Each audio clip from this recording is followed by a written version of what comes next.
comment est-ce qu'un entrepreneur Shopify a pu passer de plus de 1 million d'euros en capital à devoir retourner chez papa-maman. Et malheureusement, ce n'est pas la seule histoire là-dessus. Le crash et la descente que nous avons connue et que nous connaissons en ce moment sur les cryptos a eu un impact énorme sur les entrepreneurs web. Du moins, c'est ce que j'ai vu. Il n'y a pas encore de données statistiques, bien sûr, qui vont sortir à ce niveau-là. Et vous vous doutez bien que peu de personnes vont avoir le courage de partager leurs moments difficiles en investissement, dire pourquoi ils ont perdu et sur quoi ils ont perdu. Et très peu de personnes sont ouvertes là-dessus. Ce que je peux comprendre puisque, eh bien, on peut avoir peur d'avoir honte. Mais en tout cas, on va regarder de plus près sur qu'est-ce qui s'est passé sur ce marché. Je pense qu'il y a des choses intéressantes puisque je l'ai vu venir étant donné que ça fait un peu plus longtemps que je suis dans les cryptos. Je ne suis pas non plus dans les cryptos depuis 2012 ou 2013, mais ça fait depuis 2016-2017. Donc, on peut voir que sur tout ce qui est la DeFi, la finance décentralisée, ça c'est les capitaux qui avaient de bloqués dessus. C'est monté jusqu'à 150 milliards. Ensuite, nous avons une petite descente sur la blockchain Ethereum et un crash rapide. Alors ce crash rapide, c'est dû à nos copains de chez Luna et UST. Alors justement, on va en parler très prochainement puisque c'est ce qui lui a fait perdre énormément d'argent, mais pas de la façon dont vous le pensez. C'est encore pire. Il n'avait pas de Terra, il n'avait pas de UST non plus. Alors comment il a pu faire pour perdre 80 à 90% de son capital? Et la BSC, alors la BSC qui a été surfée par énormément d'entrepreneurs, donc la Binance Smart Chain, on voit qu'elle était montée à 30 milliards et redescendue aussitôt après à 10 milliards. Et aujourd'hui, elle est à 8 milliards. Donc, c'est plus grand-chose et c'est 10 fois moins, enfin, pas 10 fois moins, mais on est à beaucoup moins que sur la blockchain Ethereum. Donc déjà, il y a eu cette envie d'aller chercher des nouvelles opportunités, à chaque fois une meilleure opportunité qui allait se présenter. Aller chercher des opportunités, prendre des risques, c'est tout à fait normal. C'est tout à fait normal dans les investissements. Et dans les cryptos, c'est souvent là qu'on va pouvoir avoir du retour sur investissement. Mais, et oui, il y a un mais, le truc c'est que les cryptos, c'est difficilement prévisible. On peut connaître une partie, on peut connaître une autre partie, mais pas tout en général. Je m'explique. Par exemple, vous allez avoir toute la partie qui va être trading. Donc, analyser les charts, analyser ce qui va se passer dessus, ça, beaucoup de personnes savent le faire, plus ou moins bien, en général de façon très mal si on prend l'investisseur de base, mais on va pouvoir analyser ça. Ensuite, il y a la partie d'analyser ce qui se passe sur la blockchain. Ça, c'est l'analyse on-chain. J'en ai parlé plusieurs fois sur cette chaîne YouTube. Tu peux aller regarder les précédentes vidéos. Moi, c'est la partie qui m'intéresse beaucoup. Et après, il y a la troisième partie qui va être bien sûr l'analyse fondamentale de qu'est-ce qui se passe sur le projet, comment fonctionne le projet. Et on va avoir beaucoup de diversité de profils qui sont nécessaires pour comprendre ça. Par exemple, la partie sur fondamentale, il va falloir connaître énormément la technique. Et la technique, c'est-à-dire comprendre un petit peu comment ils ont codé, comprendre quels sont les risques par rapport à ce code, puisque tout ce qui se passe sur la blockchain n'est pas réversible. Et le fait que ce ne soit pas réversible, il faut être sûr que le code ne va pas avoir un problème et faire un hack ou qu'il puisse y avoir une attaque. Et c'est justement ce qui s'est passé sur le cas de Luna. Alors, notre chère Luna, qui devait toucher la Lune s'est écrasée. Et ça fait bizarre quand même de voir un moins 100% dans CoinGecko. Alors, qu'est-ce qui s'est passé sur Terra? Et j'ai d'autres exemples d'entrepreneurs qui se sont fait déboîter d'ailleurs, si ça vous intéresse. On va en parler plus tard dans la vidéo. Luna a eu une attaque contre son protocole. C'est-à-dire qu'il y a des personnes qui sont arrivées avec 1 milliard et qui se sont dit « Ok, on va faire que Terra UST, qui était qui est toujours d'ailleurs... Bah non, c'est plus une stablecoin. On ne peut pas considérer comme une stablecoin.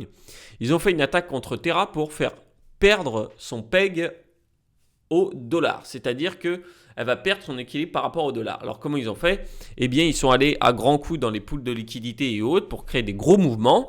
Ils ont poussé le truc et ça a commencé à faire des hauts et des bas. Puis, petit à petit, ça a commencé à créer de la peur et ils ont réussi à faire que ça descende en dessous de 0,95 centimes de dollars et puis après ça a continué et là ça a été la spirale de la mort. Pourquoi? Parce que tout le monde a commencé à retirer, tout le monde a perdu la confiance et puis personne n'en voulait. Ce qui fait que par exemple cet entrepreneur, lui, je vais vous raconter ce qu'il a fait.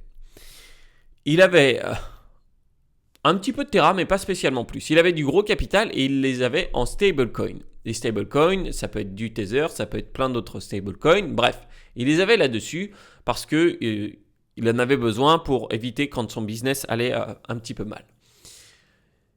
Il avait ça, et quand il a vu que l'UST était arrivé à 80 centimes, il s'est dit attends, j'ai le flair.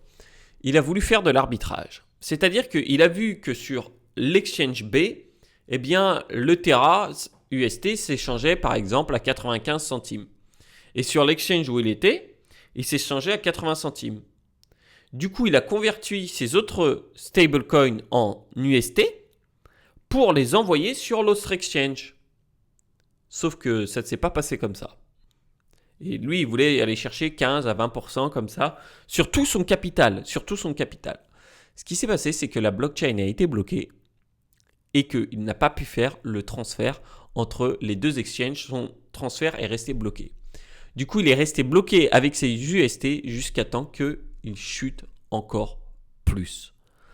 Donc, à vouloir aller chercher un petit peu de gain, parce que 15%, ok, sur tout le capital, ça peut être bien, mais il n'a pas calculé le risque qu'il y avait avec et pensait que c'était bon.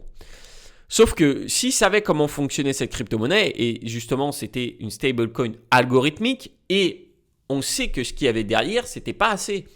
Les réserves qu'ils avaient, par exemple, il a dit non, mais je savais qu'ils avaient des réserves en Bitcoin et c'était bon. Ouais, mais sauf que quand on vend son Bitcoin à grands coups comme ça crée juste un mouvement de foule encore plus fort et on en revient au même, spirale de la mort. Donc, il a eu ses fonds bloqués, il a été entre les deux, il n'a pas pu réagir assez vite et il a perdu 80 à 90% de son capital comme ça. Du coup, billet d'avion, retour chez papa, maman et on va essayer de reconstruire tout ça. Et c'est navrant parce qu'en fait, c'est une prise de risque inconsidérée.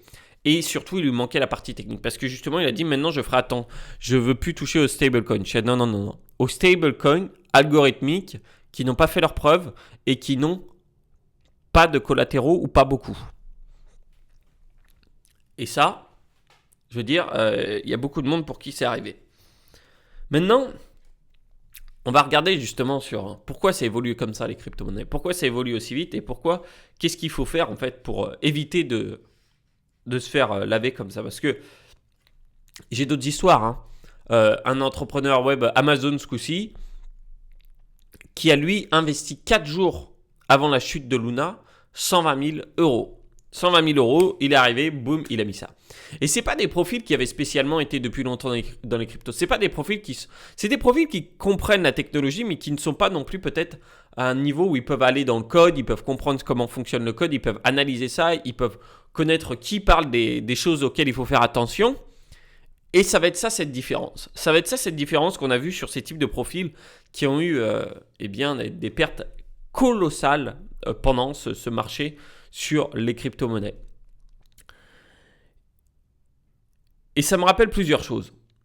Du coup, on a cet entrepreneur qui en général a appris beaucoup de choses par lui-même, donc il va pouvoir apprendre par lui-même les cryptos. Ou peut-être qu'il n'a pas appris spécialement sur les cryptos, il s'est dit ok c'est bon, ça va dépendre, chacun aura des profils différents. On a une deuxième chose, c'est des personnes qui connaissent assez bien le web, ils connaissent le marketing et autres. On a un troisième point, c'est qu'ils ne sont pas spécialement très poussés niveau technique. C'est-à-dire qu'il y a un niveau technique auquel il faut aller au-dessus pour comprendre bien comment fonctionnent ces algorithmes ou autres. Je ne dis pas que je suis meilleur que les autres là-dessus. Justement, par exemple, sur Anchor Protocol et sur Luna, personnellement, je ne comprenais pas exactement comment tout fonctionne. Et en général, quand tu ne comprends pas un investissement ou que c'est trop compliqué à comprendre, c'est qu'il y a un problème, il y a un loup. Je comprends comment le Bitcoin fonctionne, je comprends comment l'Ethereum fonctionne. Et c'est des crypto-monnaies qui sont à des capitalisations de centaines de milliards. Donc il faut choisir son camp là-dessus. J'ai noté quoi d'autre en point, donc l'aspect technique et parfois ils vont apprendre juste que le trading, ce qui peut arriver et toutes les autres chaînes de trading là-dessus, sauf que là on a plein de dynamiques différentes dans les crypto-monnaies, on est sur un marché 24 heures sur 24, 7 jours sur 7 et on a un wiped out, en gros ils se sont mangés une gamelle énorme. Et le grand point aussi, c'est qu'ils sont amenés à faire de la prise de risque. Parce que dans leur business, ils ont pris des risques. Parce que dans leur vie, ils ont pris des risques. Donc, ils savent que le risque, c'est ce qui va amener aussi le bénéfice. Et le truc, c'est que pour mesurer le risque, c'est là que ça peut devenir compliqué. Et là où c'est intéressant, justement, c'est que il y a une erreur fondamentale qui est faite ici. Si aujourd'hui, tu es entrepreneur, tu as une entreprise, peu importe la forme, tu ne devrais pas être en train de te poser la question tous les jours de ce que tu vas faire avec tes cryptos. Tu ne devrais pas savoir que Luna était en train de se crasher, que l'UST avait détaché sa valeur face au dollar et que tu pouvais aller dessus pour essayer de faire de l'arbitrage. Pourquoi je dis ça ? Parce que c'est des distractions. Normalement, tu as une mission. Une mission, faire grossir ton entreprise par exemple. Tu peux avoir une mission dans ton hobby, tu peux avoir une mission avec ta famille. Tu vois, ça va être comme ça. Mais si on a plein de missions avec son argent, on va se perdre. Warren Buffett, il est à temps plein sur ses investissements. Il fait que ça. De ce que je connais, il n'a pas ouvert une boutique Shopify. On peut me contredire là-dessus, mais je pense qu'il n'y a pas eu de ça. Elon Musk, il est à plein temps sur ses entreprises. Et donc, il faut reconnaître sa mission. Et là, après, quand on se détache de sa mission, on ne peut pas se permettre d'aller faire tous les petits investissements comme quelqu'un qui serait à temps plein sur ses investissements. Et d'ailleurs, être à temps plein sur ses investissements en crypto, je vous le dis, c'est très rarement rentable. Je connais très très peu de personnes. Et en général, ces personnes-là sont devenues rentables simplement parce qu'elles ont acheté tôt. Après, elles continuent de faire du trading à droite à gauche parce qu'elles ont besoin d'avoir quelque chose à faire de leur vie parce qu'elles se font chier. Parce que quand tu as fait énormément d'argent rapidement et que tu n'avais pas de mission derrière, eh bien, tu te fais chier, tu ne sais pas quoi faire. J'en connais, ils vont juste prendre 1 heure d'échec dans la journée, ils ne savent pas quoi faire d'autre de la journée, donc ils vont se créer d'autres occupations autour. Mais il faut bien comprendre ça. Et donc, ne pas se distraire, concentrer sur grossir ton entreprise, par exemple, ou si tu es en carrière, eh bien, grossir ta carrière, peu importe. Et après, utiliser cet argent-là pour investir. Mais ton investissement, tu dois toujours te débrouiller pour mettre en place un système qui va être plus ou moins automatique et qui va rider pour toi. Et oui, tu ne vas pas être celui qui fait le plus de profit, mais tu ne seras surtout pas celui qui fait le plus de pertes. Et c'est ça qui est important, je pense, à se dire et à retenir. Il ne faut pas oublier que sur le marché des crypto-monnaies, il y a des changements qui sont incessants. On va comparer justement le top 10 des crypto-monnaies de l'année dernière au top 10 d'aujourd'hui. Donc, je suis allé sur Wayback Machine, c'est un site qui te permet de regarder les sites dans le passé. Traduction simplement en anglais. Donc ça, c'était le top 10 l'année dernière, à peu près à la même date, puisque nous sommes ici, c'était le 19 mai. Ok, le 19 mai. Le 19 mai, si on compare avec les crypto-monnaies aujourd'hui. Alors, on voit que le Bitcoin est toujours là. D'ailleurs, en regardant la capitalisation totale du marché, ça va être intéressant. 1,28 trillion. Donc, vous voyez, on a un petit peu baissé. Alors, le Bitcoin, il est toujours là. Bon, il n'a plus le même prix. On a l'Ethereum, ok. Tether, ok. On a l'USD qui est passé ici, l'USDC. C'est pas vraiment une crypto, c'est une stablecoin. On a le BNB. Cardano a perdu des places. Dogecoin est presque sorti du top 10. Solana n'est pas dans le top 10. Polkadot n'est pas dans le top 10. ICP n'est pas dans le top 10. Uniswap qui était 11e, eh bien, il est passé 24e. Bitcoin Cash, il est où lui ? Parce que lui, Bitcoin Cash, il était 12e. On l'a perdu de vue là ou quoi ? Il est là, il est 23e. On a Apecoin qui est arrivé ici, qui n'était pas là avant. Algorand, c'est pareil, il me semble. Enfin bref, on a Chainlink. Alors Chainlink, il est où ? Il n'était pas là. Donc on voit que sur un an, le niveau des crypto-monnaies change énormément. On avait le Shiba aussi d'ailleurs qui n'y était pas. Vous pouvez regarder ici, Shiba 16e. Il n'y est pas encore dans le top 20. Et le top 10 va changer. Donc dans les crypto-monnaies, c'est-à-dire que faire ces recherches, c'est de la vraie connerie parce que tous les ans, le top, il change. Donc, ça veut dire que tes recherches, tu ne dois pas les faire une fois, mais tu dois les faire tous les jours, voire au minimum toutes les semaines. Et le truc, c'est que même si tu as regardé quelque chose, tu peux louper une info dans la semaine. Donc, faire ses propres recherches et laisser couler, c'est de la connerie, c'est un mensonge pur et simple. Le trading, c'est-à-dire analyser les courbes, ok. Peut-être honnêtement, tu peux le faire en période de bull market, en période de euphorie. Quand c'est pas de l'euphorie, ça va être compliqué parce que tout le monde est un bon investisseur, tout le monde est un bon trader. En période d'euphorie, je les vois partout. Là, on a le retour à chaque fois des nouveaux youtubeurs. Il y a tout le monde qui va te dire, OK, prends le top 10 de ça, prends le top 10 de l'autre. Personne ne montre jamais son track record. Personne ne montre jamais ses trades qu'ils ont passés, combien ils ont gagné, combien ils ont perdu. Pourquoi ? Parce que c'est pas leur but sur YouTube. Le but, c'est que tu viennes tous les jours consommer de la vidéo et que tu te dises, OK, je vais investir dans ça, OK, je vais investir dans ça, OK, je vais investir dans ça. Eux, ils sont rémunérés sur la publicité et compagnie. Et à la rigueur, si tu es au niveau américain, parce que pas au niveau français, je pense, tu peux faire pump les coins avant que tu en parles. Donc comme ça, tu les achètes, tu viens et puis c'est bon.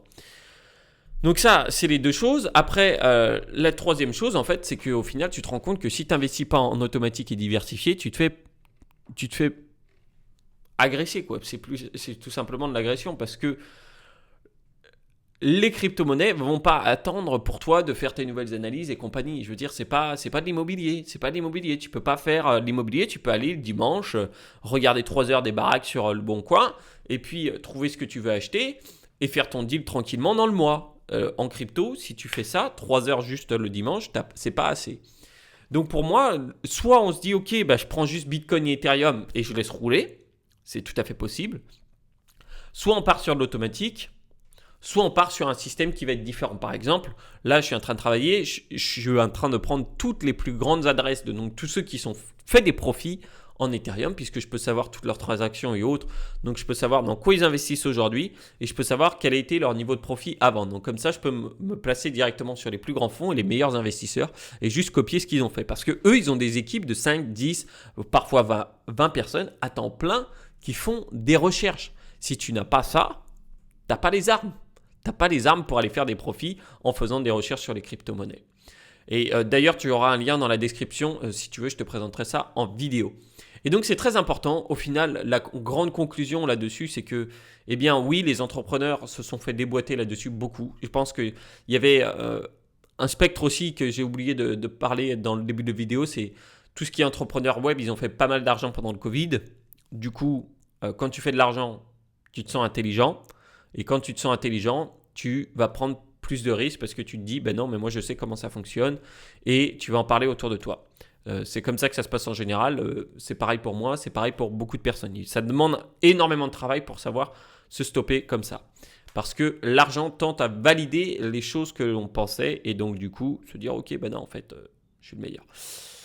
Et une autre histoire d'ailleurs qui est un peu plus morose, quelqu'un qui était ici a fait des vidéos, donc ici quand je vis en Thaïlande, faisait des vidéos, ouais, je suis millionnaire, ça y est, machin en crypto. Sauf qu'il devait être sur la BSC ou je ne sais quoi, il a tout perdu. Une très grosse partie, il n'avait plus assez et il a essayé de faire un voyage avec un de ses meilleurs potes pour lui estorquer de l'argent. Heureusement, ça n'a pas pu fonctionner parce que la mèche a été vendue par je ne sais qui. Je ne connais pas ces personnes-là, j'ai entendu simplement cette histoire. Mais voilà. Gagner de l'argent, c'est bien, c'est cool. En perdre beaucoup, c'est beaucoup plus fort en émotion. Et en tout cas, je tiens quand même à avoir beaucoup de respect pour la personne dont j'ai parlé en début de vidéo qui se tend prête à rebondir parce que c'est facile de perdre et de ne pas rebondir, mais se dire ok, je vais rebondir et d'apprendre de son erreur, c'est là que les choses sont belles. Et d'accepter son erreur, c'est là que aussi c'est vraiment beau parce que c'est facile de parler des erreurs des autres. Moi aussi, je fais des erreurs. C'est tout à fait normal. Ce qui compte, c'est d'apprendre d'elle. Voilà. Donc si tu veux aller plus loin là-dessus dans ta stratégie crypto, eh bien tu auras les liens en dessous pour voir comment automatiser tout ça. Tu n'es pas obligé de le faire. Tu peux choisir maintenant vers quelle direction tu peux t'orienter. En tout cas, c'était un véritable plaisir et je te dis à la prochaine fois. Allez, ciao. D'ailleurs, tu peux regarder la vidéo qu'ils vont te recommander là sur YouTube. Elle va te plaire.